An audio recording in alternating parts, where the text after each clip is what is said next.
ઇતિહાસમાં આપણે હવે કેટલાય પાત્રોને જોયા હશે કે જેને ભયંકરમાં ભયંકર ગુસ્સો કર્યો હોય, જે બહુ ક્રોધી હોય. એવું પર્સન પણ જો એકવાર પરમાત્માના કોન્ટેક્ટમાં આવી જાય તો, એવું પર્સન પણ, એવા પર્સનને પણ જો પરમાત્મા પ્રત્યેનો પ્રેમ જાગી જાય તો શું થાય? શું એને ભયંકરમાં ભયંકર ગુસ્સા કરવાના કારણે એને ભવો ભવ ભટકતા રહેવું પડશે, કે પ્રભુ પ્રેમના કારણે તેઓ ત્રીજા જ ભવે મોક્ષે પધારી શકશે? શું થાય? શું થાય?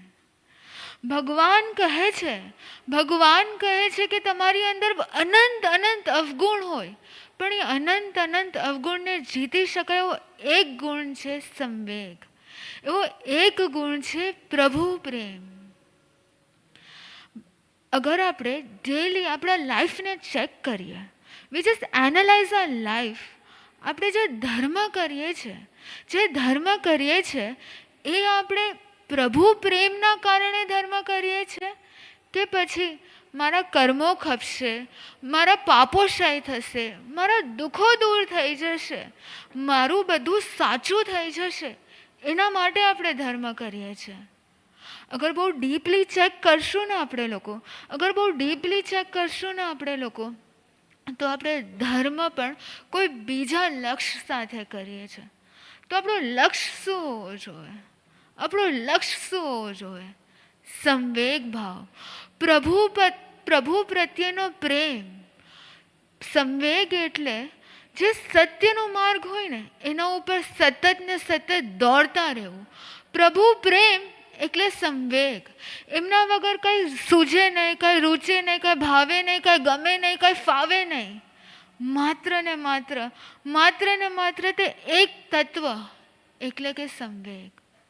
But in this world of logic, આ કાળમાં શું સંવેગ પોસિબલ છે? શું લાગે છે? પોસિબલ છે? ભગવાન કહે છે કે yes, in this world of logic magic possible છે. બટ કેવી રીતે? ગુરુદેવ ઓલવેઝ 2 ટર્મ્સ આપતા હોય છે. એક હોય છે ફિલ્ડ અને એક હોય છે ફિલ્ડિંગ. જેટલું મોટું તમારું ફિલ્ડ હોય એટલી વધારે તમારે ફિલ્ડિંગ કરવી પડે. સંબંધો જેમ ઘટે ને એમ સંવેગ વધે. જેમ સંબંધો મૃત્યુ પામે ને એમ સંવેગનો જન્મ થાય. અને માટે જ શ્રી ઉત્તરાધ્યન સૂત્રમાં ભગવાને કહી દીધું, ભગવાને કીધું કે ક્રોધ, માન, માયા, લોભ આ ચારેય કશાયનો ક્ષય થઈ જાય જો આપણી અંદર સંવેગ પ્રગટ થાય. In this world of logic, આ 5મા એરામાં આપણે કદાચ ભગવાન જેવી તપસ્યા કે ભગવાન જેવો ત્યાગ નહીં કરી શકીએ. આ 5મા આરામાં આપણે 4થા આરા જેવી તપસ્યા, માસક શમણના પારણે માસક શમણ થાય એવું કદાચ નહીં કરી શકીએ. સ્મશાનમાં જઈને કલાકો ને કલાકો ધ્યાન કરવું હોય એવું આપણે કદાચ નહીં કરી શકીએ. પણ આપણે સંવેગ જગાડી શકીએ કે ન જગાડી શકીએ? 4થો આરો તે સાધનાનો આરો હોય છે, પણ આ 5મો આરો તે સંવેગ જગાડવાનો આરો હોય છે. બટ અગર હું આ બધાને પૂછું કે સંવેગ ભાવ આપણી અંદર જાગૃત કેવી રીતે થાય, કેના કારણે આપણી અંદર સંવેગ ભાવનો જન્મ થાય? કેના કારણે થાય? કોના કારણે? ઋણાના બંધથી. ઓકે, પછી ગુણથી સંવેગ ભાવ જાગૃત થાય. ઓકે, પછી અત્યાર સુધી આપણે જેટલું સમજ્યા છે તે એક વ્યવહારથી સમજ્યા છે.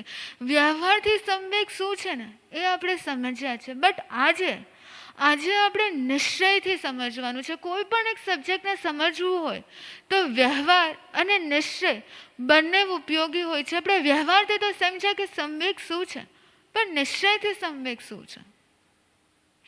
સંવેગ આવે કેવી રીતે? ઓકે, સંવેગ પણ એક પ્રકારનું ઇમોશન જ છે. એક પ્રકારનું ઇમોશન જ છે ને. દરેક ઇમોશન આવે છે કે એની રીતે દરેક ઇમોશનની પાછળ શું હોય છે? તો કોઈને ને કોઈ કર્મો હોય છે. સો સંવેગ પર કોઈને ને કોઈના કર્મોના ઇધર ઉદય, ઇધર ક્ષય, ઇધર ક્ષયોપશમ થાય તો પ્રગટ થાય છે.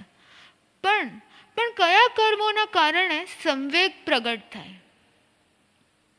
કયા કર્મના કારણે પ્રગટ થાય?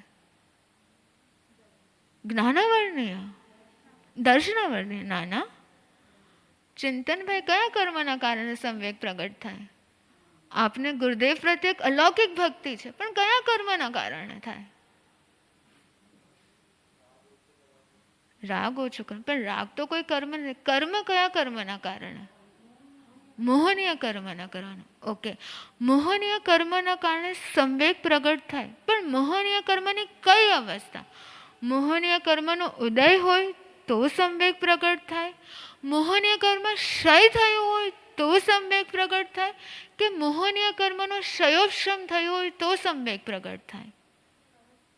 ક્ષયોપશમ. ક્ષયોપશમ એટલે શું? જે કર્મ ઉદયમાં આવ્યા હોય તેને ક્ષય કરવો, અને જે કર્મ ઉદયમાં નથી આવ્યા તેને ઉપશાંત કરવું, તે ક્ષયોપશમ. એક્ઝેક્ટલી.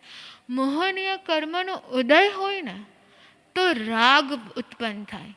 મોહનીય કર્મનો જો ક્ષય થઈ ગયો હોય ને તો જીવ માત્ર પ્રત્યે સમભાવ પ્રગટ થાય.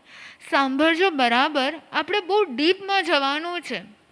મોહનીય કર્મનો જો ઉદય હોય તો રાગ પ્રગટ થાય. મોહનીય કર્મનો જો ક્ષય થયો હોય તો જીવ માત્ર માટે આપણે અંદર સમભાવ પ્રગટ થાય. અને મોહનીય કર્મનો ક્ષયોપશમ થયો હોય ને ત્યારે આપણી અંદર પ્રેમ પ્રગટ થાય. મોહનીય કર્મનો ઉદય એટલે કે રાગ, અને એ જ રાગ જ્યારે પ્યોરિફાય થવા લાગે ને, એટલે એ રાગમાંથી જ્યારે અપેક્ષાનું મૃત્યુ થવા લાગે, જ્યારે મમત્વનું મૃત્યુ થવા લાગે, જ્યારે અધિકાર ઘટવા લાગે ને, તો આપણી અંદર એ જ રાગ પ્રેમ બની જાય છે. બટ અગર હું આપને પૂછું કે જે સંવેગની વાત આપણે કરી રહ્યા છે, જે પ્રેમની વાત આપણે કરી રહ્યા છે, એ પ્રેમ મોહનીય કર્મની કઈ પ્રકૃતિ છે? તો શું આન્સર છે? મોહનીય કર્મની કઈ પ્રકૃતિ આપણી અંદર પ્રેમ પ્રગટાવે? ધ 2 લેટર વર્ડ જે આપણે આટલું ઇઝીલી યુઝ કરીએ છીએ, એ કેવી રીતે આપણી અંદર પ્રગટ થાય છે? મોહનીય કર્મની કઈ પ્રકૃતિ આપણી અંદર પ્રેમ પ્રગટાવે? To understand this question, we will have to understand 28 પ્રકૃતિસ of મોહનીય કર્મ. તો મોહનીય કર્મની 28 પ્રકૃતિસ એટલે અનંતાનુબંધી ક્રોધ, માન, માયા, લોભ, અપ્રત્યાખ્યાની ક્રોધ, માન, માયા, લોભ, પ્રત્યાખ્યાની ક્રોધ, માન, માયા, લોભ, સંજીવલન ક્રોધ, માન, માયા, લોભ, હાસ્ય, રતિ, અરતિ, ભય, શોક, દુર્ગુણચા, સ્ત્રીવેદ, પુરુષવેદ, નપુંસકવેદ, સંકેત મોહનીય, મિશ્ર મોહનીય અને મિથ્યાત્વ મોહનીય. સો ટોટલી હમણાં જે નેમ્સ હું બોલી ગઈ તે મોહનીય કર્મની 28 પ્રકૃતિ છે. એમાંથી આપણે એક સેક્ટ ઓફ પ્રકૃતિને સમજશું. સંજીવલન ક્રોધ, માન, માયા, લોભ એટલે પાણીમાં લકીર થાય, આગળ લકીર થાય અને પાછળ ભૂસાતી થાય ને, એવા ટાઈપનું જે ક્રોધ, માન, માયા, લોભ હોય એને સંજીવલન ક્રોધ, માન, માયા, લોભ કહેવાય. રેતીમાં લકીર થાય એને આપણે પ્રત્યાખ્યાની ક્રોધ, માન, માયા, લોભ કહેવાય. ભીની માટીમાં જે લકીર થાય એના સમાન જે હોય એને આપણે પ્રત્યાખ્યાની ક્રોધ, માન, માયા, લોભ કહેવાય. અને અગર જો પથ્થર ઉપર લકીર કરવા જાય ને એની સમાન જે હોય ને તો તેને અનંતાનુબંધી ક્રોધ, માન, માયા, લોભ કહેવાય. તો આ જેટલી પ્રકૃતિઓ આપણે સમજી એમાંથી શું લાગે છે? કઈ પ્રકૃતિ હશે જેના કારણે આપણી અંદર પ્રેમ પ્રગટે? કેના કારણે? સંતુલન કક્ષા? નો. કેના કારણે? સંકેત. પણ સંકેત તો હજી ક્યાં પ્રગટ જ થયું છે. આપ લોગ આટલા ટાઈમથી અભ્યાસ કરી રહ્યા છો, ગુરુદેવ પ્રત્યે અનન્ય શ્રદ્ધા ભક્તિ ધરાવી રહ્યા છો, પણ શું આપણને ખબર છે કે પ્રેમ તે મોહનીય કર્મની કઈ પ્રકૃતિ છે? કઈ પ્રકૃતિ છે? ભગવાન કહે છે કે અગર આપણે ક્રોધ અને માનને સ્ટડી કરીએ ને, તો ક્રોધ અને માન તે દ્વેષમાંથી પ્રગટ થાય છે, અને લોભ અને માયા તે રાગમાંથી પ્રગટ થાય છે. એટલે ક્રોધ અને માન તેનું રૂટ દ્વેષ છે, અને લોભ અને માયા એનું રૂટ રાગ છે. તો જ્યારે આપણી અંદર લોભ મોહનીયનો ક્ષય થાય ને, જ્યારે આપણી અંદર લોભ મોહનીયનો ક્ષયોપશમ થાય ને, અને એના પછી જે પ્રગટ થાય ને, એ હોય છે પ્રેમ. કોઈ સમજાય છે? કોઈને કોઈ ક્વેશ્ચન છે આના માટે? કોઈને કોઈ ક્વેશ્ચન છે? હમણાં સુધી જેટલું પણ આપણે સ્ટડી કર્યું, લોભ મોહનીય કર્મની પ્રકૃતિ જ્યારે ક્ષયોપશમ થાય છે ને, ત્યારે આપણી અંદર પ્રેમ ભાવ પ્રગટે છે. ભગવાન કહે છે કે જેનું અલ્પ ક્ષયોપશમ થાય, જેનું અલ્પ ક્ષય થાય, તેનું અનેક ગણું ક્ષય થતું જાય છે. સંવેગ શું છે? સંવેગ તે મોહનીય કર્મનું ક્ષયોપશમ છે. મોહનીય કર્મનું ક્ષયોપશમ છે ને જેમ આપણી અંદર ક્ષયોપશમિક ભાવ વધે છે ને, એમ આપણી અંદર શાયિક ભાવ વધે છે. અને શાયિક ભાવના વધવાથી આપણે જેટલા પણ કર્મનો બંધ હમણાં સુધી કર્યો હોય ને, એ બધા ક્ષય થવા લાગે છે. મોહનો ઉદય આપણી અંદર નવા કર્મનો બંધ કરાવે છે, અને મોહનો ક્ષય તે આપણા જૂના કર્મ પણ ખપાવી દે છે. અનંતકાળથી આપણે સમોસરણમાં ગયા, આપણે ગુરુદેવ પાસે પધાર્યા, ગુરુદેવ પાસે આવ્યા, પણ પરંતુ આપણો મોક્ષ કેમ ન થઈ શક્યો? આપણો મોક્ષ કેમ ન થઈ શક્યો? આજે આપણને ભગવાન વગરનો ભાવ કેમ મળ્યો? કારણ કે આપણે ક્યારે મોહને ક્ષય કરવાનો પુરુષાર્થ નથી કર્યો. આપણે ક્યારેય તે પ્રેમ પ્રગટવાનો પુરુષાર્થ નથી કર્યો. યાદ રાખજો, મોહનો ઉદય હોય છે ને, એટલે જ આપણે પ્રભુથી દૂર થઈ જઈએ છીએ. મોહનો ઉદય હોય છે ને, એટલે જ આપણે પ્રભુના સાનિધ્યમાં, ગુરુદેવના સાનિધ્યમાં આવીને પણ તે સાનિધ્ય છોડી દઈએ છીએ. તો આ ભાવમાં આપણે શું કરવા જેવું છે? આ ભાવનો આપણો કર્તવ્ય શું હોવો જોઈએ? શું હોવો જોઈએ? મોહનીય કર્મને ઓછું કરવું. પણ એ આપણે કઈ રીતે કરશું? આ સેશન આપણી અંદર વધારે ને વધારે જ્ઞાન ભાવ પ્રગટાવે. આ સેશન આપણી અંદર વધારે ને વધારે ગુરુદેવ જે સમજાવે છે એને આપણે વધારે ક્લેરિટીથી સમજી શકીએ, એના માટેનું છે. આપણે ડીપલી અન્ડરસ્ટેન્ડ કરીએ. આ ભાવમાં આપણે કેની સાધના કરવી જોઈએ? ઇમોશન્સ લેસ કરવાની. બટ એ કેવી રીતે થશે? મોહનીય કર્મનો તો ઉદય ચાલુ છે, તો આપણે કેવી રીતે, શું કરવું જોઈએ? તો આ ભાવમાં આપણે એક સાધના કરવી જોઈએ. મોહનીય કર્મના ઉદયને નિષ્ફળ કરવાની સાધના. જો આ એક સાધના આપણે કરશું ને, તો આપણા મોહનીય કર્મ ધીરે ધીરે ક્ષયોપશમ સ્ટેટમાં આવશે, અને ક્ષયોપશમ સ્ટેટમાંથી આપણે છેલ્લે ક્ષયના સ્ટેટ સુધી પહોંચી શકશું. આપણે સૌ જેમ મોહનીય કર્મના ઉદયને નિષ્ફળ કરતા જઈએ છે ને, ઉદય તો આવવાનો જ છે, કોઈ તમારું ઇન્સલ્ટ કદાચ કરવાનું જ છે, કોઈક જીવો પ્રત્યે રાગ અને દ્વેષ થવાના જ છે. પણ એ દરેક થતી વખતે અગર આપણે અલર્ટ રહીએ અને કર્મના ઉદયને નિષ્ફળ કરીએ ને, તો આપણી અંદર પ્રેમ વધે છે, તો આપણી અંદર સંવેગ વધે છે. અને જેમ જેમ જેમ જેમ આપણી અંદર પ્રેમ સંવેગ વધશે ને એમ એમ ઓટોમેટિકલી ગુરુદેવની અંદર જે ક્વોલિટીઝ હશે, ગુરુદેવના જે ગુણો હશે, એ ગુણો આપણી અંદર આવવા લાગશે.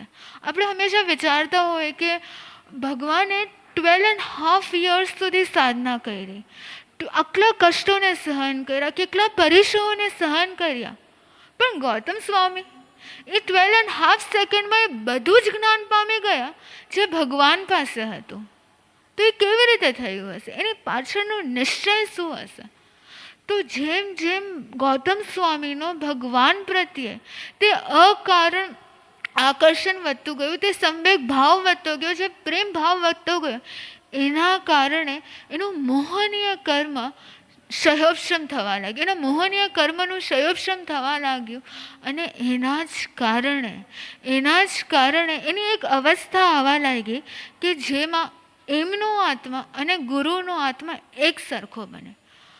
હજારો હજારો હજારો લોકો જ્યારે સામાન્ય હોય ને ત્યારે કોઈ એક અસામાન્ય હોય છે, બરાબર છે?